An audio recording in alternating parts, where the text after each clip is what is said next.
Bonjour. Aujourd'hui, j'ai la chance d'avoir comme invité une personne qui est peut-être la plus censurée du Québec et j'ai nommé Alexis Cossette.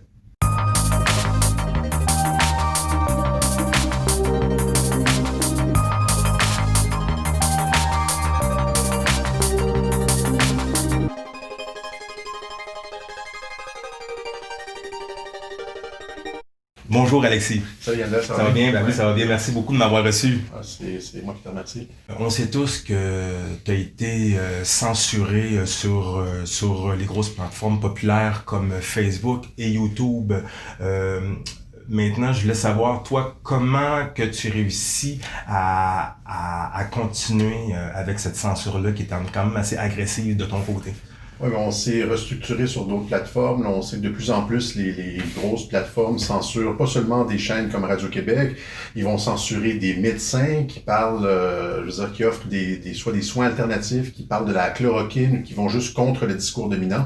Tout ce qui va contre le discours dominant, là, la ligne directrice donnée par les mondialistes est automatiquement censurée. Il y a comment dire, la porte-parole de la Maison-Blanche qui a été censurée, les tweets de Trump sont censurés, sont masqués, etc. Donc on voit comme une censure générale, généralisée s'installer. Et graduellement, on n'a pas le choix là, que d'aller sur des plateformes qui ont plus de liberté d'expression. Présentement, moi, je me suis installé sur Odyssey, qui est une plateforme qui est un YouTube, mais avec de la liberté d'expression. On est aussi sur Parler. Il y a beaucoup de personnes Parler, là, Parler, parler.com, qui est une espèce de Twitter, mais avec une liberté d'expression. Donc, on se restructure où est-ce qu'on peut parler. Le truc, c'est que ces plateformes-là, YouTube, Facebook, se sont présentées devant le Congrès américain en disant nous, on n'est pas des éditeurs. Nous, on ne touche pas au contenu des gens. On est essentiellement comme, par exemple, une application de courriel, tu sais, comme Thunderbird, je veux dire, Gmail, etc. Les gens peuvent parler, puis on n'intervient pas. C'est ça qu'ils ont dit devant le Congrès américain.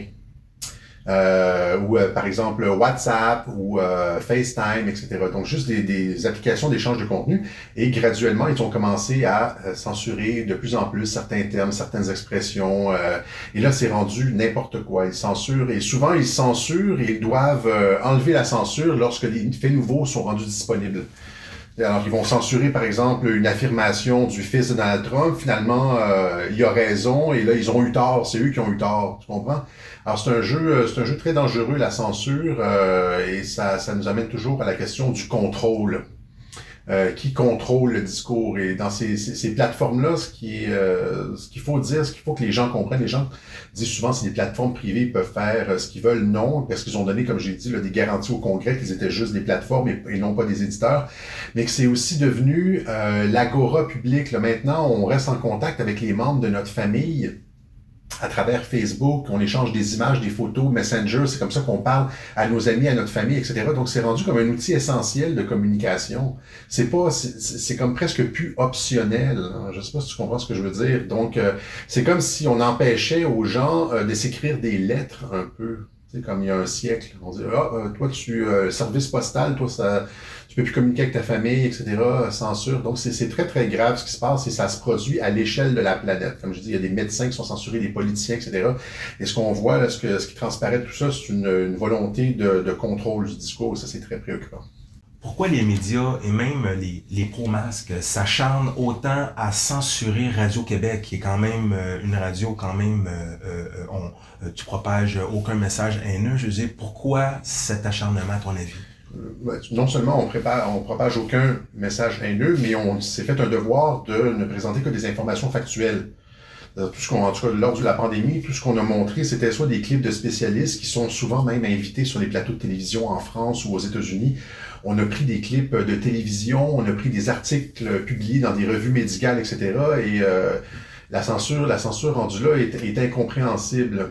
Ce qui est paradoxal, c'est qu'on nous a accusés de répandre de la désinformation sur la COVID, alors que finalement, tout le monde nous a donné raison sur le taux de mortalité, sur la pertinence des masques, sur finalement le rôle du confinement, etc. Sur tous les dossiers qu'on a poussés, on a eu raison. Alors pourquoi cette censure-là? Évidemment parce que, encore une fois, comme je dis, la censure, ça ramène toujours la question du pouvoir. Et quand on tient un propos qui remet en cause le pouvoir, qui fait en sorte que les gens au pouvoir perdent de la crédibilité, perdent leur contrôle sur les gens, c'est là qu'on va appliquer de la censure.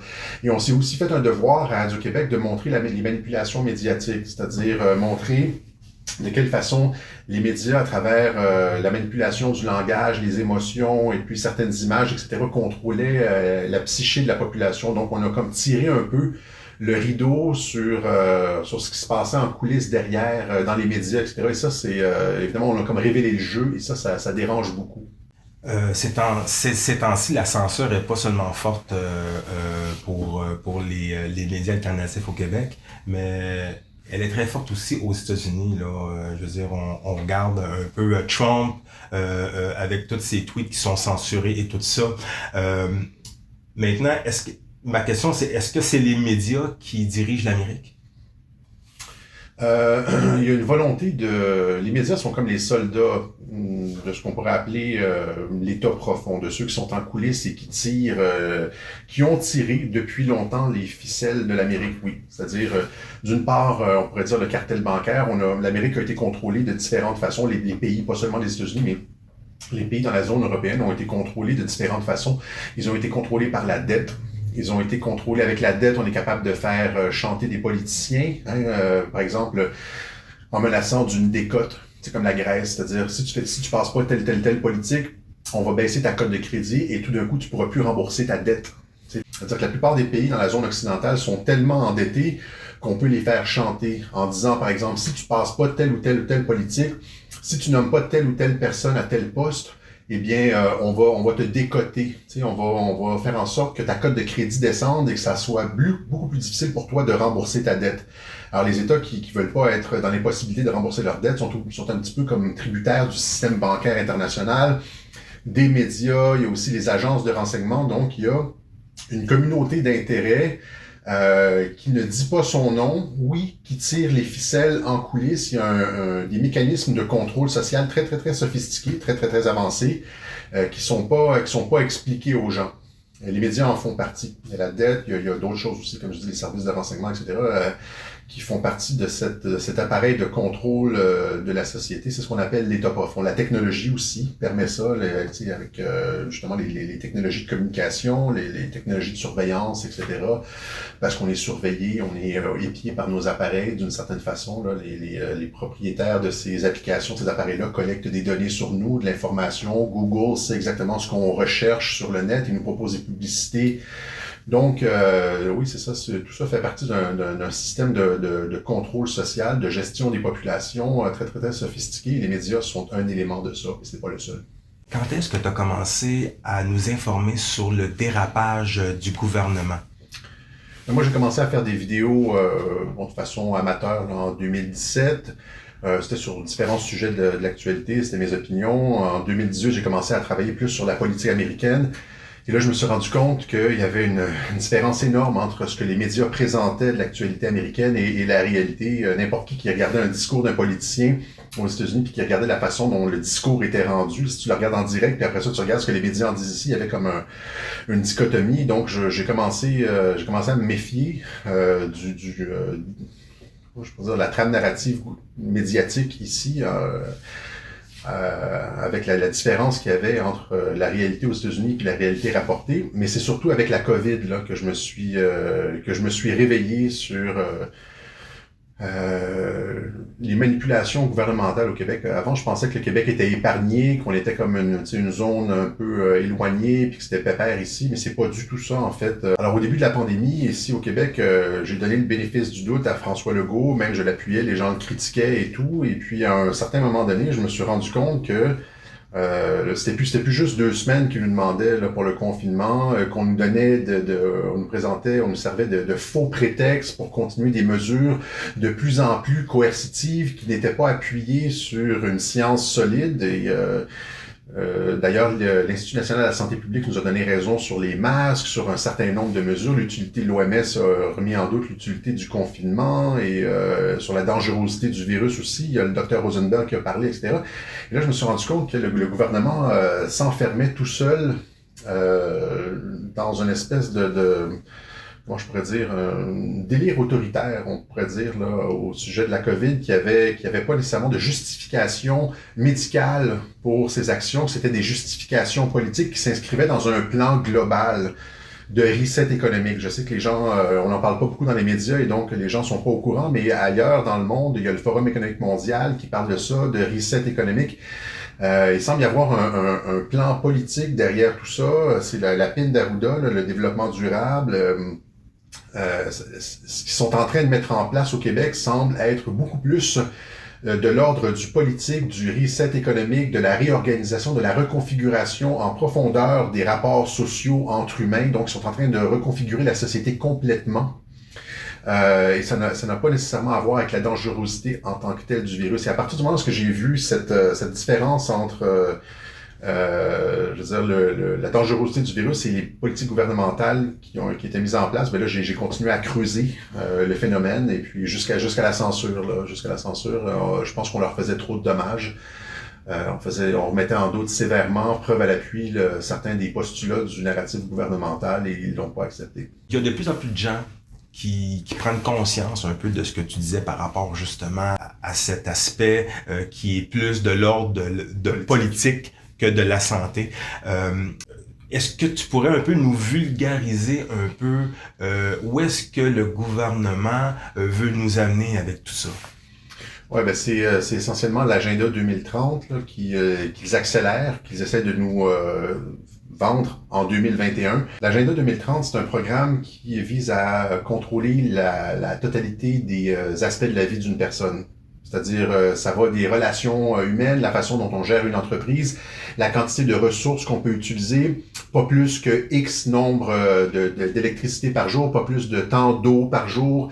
C'est pas bon pour l'environnement d'avoir une maison unifamiliale où vous pouvez vivre, où vous pouvez vous installer. Donc, c'est une gestion technocratique complète de la société, du berceau jusqu'au cercueil. Essentiellement, ce qui se cache derrière le développement durable, c'est un bon mot, hein, le développement durable. Les gens embarquent là-dedans, etc. Mais c'est un contrôle de tous les aspects de la vie d'une personne parce que ce qui est postulé derrière ça, c'est que la personne est pas capable de faire des choix éclairés et que si on laisse le choix aux personnes individuelles, la société s'en va court à sa perte. Alors, étant donné qu'on peut pas laisser les personnes choisir elles-mêmes, hein, c'était le postulat des Lumières, hein, de l'arrivée de la démocratie, de la Révolution française, etc. C'était que le citoyen éclairé, qui est capable, avec sa raison, de faire ses propres jugements. Mais là, on est en train de tasser complètement ça et de dire, les citoyens ne sont pas capables de faire des choix éclairés, et donc il faut que ce soit les technocrates qui vous disent combien d'électricité vous pouvez utiliser, combien d'eau vous pouvez utiliser par jour, où vous avez le droit de vivre, dans combien de pieds carrés est-ce que vous avez le droit d'habiter, qui vous devez engager dans vos entreprises, etc., etc. C'est un système de contrôle total, de gestion totale de la société. C'est-à-dire, il y a des gens qui disent que c'est une forme de communisme 2.0. C'est-à-dire, le communisme a échoué. Hein, le communisme, c'est une façon de contrôler tous les moyens de production et le contrôle total de l'économie. Mais ça a échoué parce que ça avait un visage déplaisant. C'était pas appealing, comme on dit en anglais. Eh bien, c'est comme si on ramenait le communisme par la porte en arrière, mais avec un visage, en disant aux gens qu'ils vont sauver la planète en le faisant. Voilà. Et donc, mais derrière ça, ce sont les mêmes. Il y a une volonté de contrôle de la population, parce que vous pouvez être certain que les gens les plus riches ne renonceront pas à leur piscine creusée. C'est nous qui allons payer les frais de tout ça. Eux autres vont voyager en jet privé, vont avoir des piscines creusées, vont vivre dans des villas chauffées, et la masse des gens va vivre, je veux dire, dans comme des poules, entassées comme des poules dans des centres-villes surpeuplés, qui vont utiliser le transport en commun parce que la voiture individuelle, c'est pas bon. C'est ça l'agenda 2030. Là. Vous aurez plus le droit d'avoir une voiture individuelle. On parle aussi du fait que les gens n'auront plus le droit de posséder des choses. C'est-à-dire que le Forum économique mondial dit qu'on arrive à la fin de la propriété privée et que tout va devoir être loué ou emprunté. C'est ça, hein? C'est pas moi qui l'invente, les gens sont stupéfaits, là, mais c'est sur le site du Forum économique mondial. Une proposition de mettre un terme, ils veulent mettre un terme à la propriété privée, comme dans le communisme. Et donc, c'est ça qu'il y a en face de nous et qu'on essaye de nous glisser là de façon très, très, très subtile. Les médias en parlent pas parce qu'ils ne veulent pas des débats publics là-dessus. Ils veulent pas qu'on tire le rideau, qu'on montre qu'est-ce qu'il y a derrière ça. Et c'est très, très, très préoccupant. On est en train de nous vendre ça en même temps avec la COVID comme une façon de sortir de la COVID. Ils sont en train d'imbriquer le développement durable et le reset économique mondial avec la COVID comme une condition. On va utiliser la COVID pour reconstruire complètement toute l'économie, toute la société, etc. Ils n'arrêtent pas de le dire partout. Là, je peux vous montrer 20 clips de politiciens qui disent ça. La COVID est une chance incroyable de tout recommencer à zéro. Mais ce qu'ils veulent, là, c'est leur agenda 2030, la fin de la propriété privée, etc. Alors, puis ils font ça sans débat démocratique. Ils font ça en catimini dans notre dos, en contrôlant les politiciens. C'est ça qui est très préoccupant. Ben justement, il y a beaucoup de citoyens qui sont en désaccord avec tout ça et qui manifestent pour montrer qu'ils sont en désaccord, mais avec toutes les mesures qui arrivent actuellement, avec l'intimidation des forces de l'ordre, il devient de plus en plus compliqué de manifester. Maintenant, il faut faire quelque chose pour sauver l'économie du Québec ainsi que notre culture. Qu'est-ce que tu suggères? Il y a deux façons de manifester. On parle de désobéissance civile, c'est-à-dire ne pas respecter les lois gouvernementales. On peut manifester en respectant un peu les lois, la distanciation, les masques, qui ont donné des règles, etc. Une autre façon, c'est la désobéissance civile. Ça a été pratiqué par Gandhi et Martin Luther King. Mais encore une fois, dans la désobéissance civile, il y a deux façons de faire. Et la façon néfaste et mauvaise de pratiquer la désobéissance civile, c'est-à-dire en bloquant des trains, en bloquant des ponts, en posant des actions d'éclat qui briment la liberté des gens et qui les affectent dans leur vie, eux, directement, dans leur gagne-pain, etc. Ça, c'est une façon qui se retourne contre nous, qui va faire en sorte que l'opinion publique va se retourner contre nous. Moi, j'ai dit dans une vidéo récente que la façon la plus saine de marquer notre désaccord, c'est juste de collectivement, graduellement, indépendamment de ce que dit le gouvernement, de s'en aller vers un retour graduel à la normale, c'est-à-dire porter le masque de moins en moins, rouvrir les gyms si on peut, les restaurants, etc. Il y en a plusieurs qui le font, c'est-à-dire ça, c'est quand on ouvre un restaurant quand même. J'ai vu plein de clips en Europe de villes où les restaurateurs se sont réunis et ont dit non, nous on ouvre les restaurants, puis si le gouvernement vient nous faire chier, on s'en va en cours, mais quoi qu'il advienne, on garde nos restaurants ouverts, etc. Donc ça, tu vois, c'est une façon de faire de la désobéissance civile qui est correcte, parce qu'elle va dans le sens d'un retour à la normale, de reprendre nos habitudes d'avant. Ouais.